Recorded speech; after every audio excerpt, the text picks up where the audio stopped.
Rupture entre Donald Trump et Vladimir Poutine. Washington claque la porte des négociations. Mesdames et messieurs, bonjour à tous, où que vous soyez dans le monde. C'est désormais officiel, la rupture est consommée entre Donald Trump et Vladimir Poutine. Les États-Unis, par la voix de l'émissaire spécial de Trump, se disent extrêmement déçus par la Russie.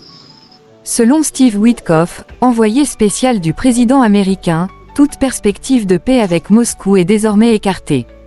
L'Amérique parle d'un « échec cuisant », dénonçant une posture rigide et calculée de Vladimir Poutine. Poutine reste inflexible.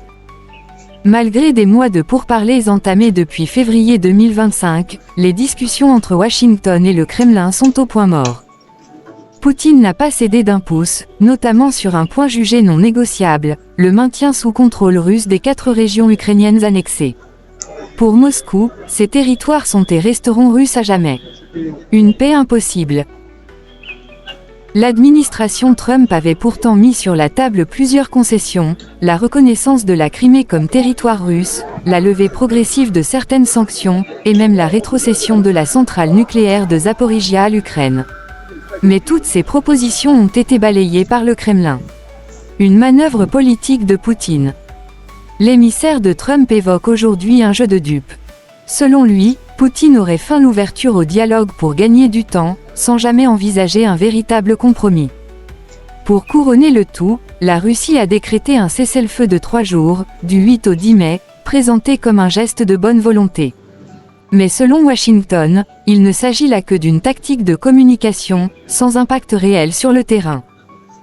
Un revers pour Trump à l'heure du bilan.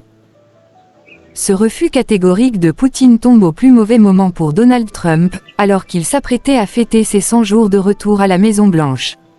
La promesse de résoudre le conflit en 24 heures n'a pas été tenue, et cette impasse avec Moscou entache lourdement son bilan. Retour aux sources, le discours de Munich 2007.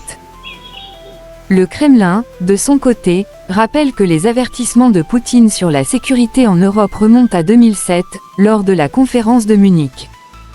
Depuis, Moscou accuse l'OTAN de mépris, d'expansion agressive et d'avoir provoqué le conflit en Ukraine, notamment via les événements de 2014. Pour la Russie, la diplomatie ayant échoué, la force est désormais le seul recours pour garantir sa sécurité.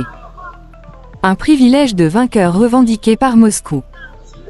La Russie affirme qu'en tant que puissance victorieuse sur le terrain, elle exige le respect de certaines lignes rouges non négociables.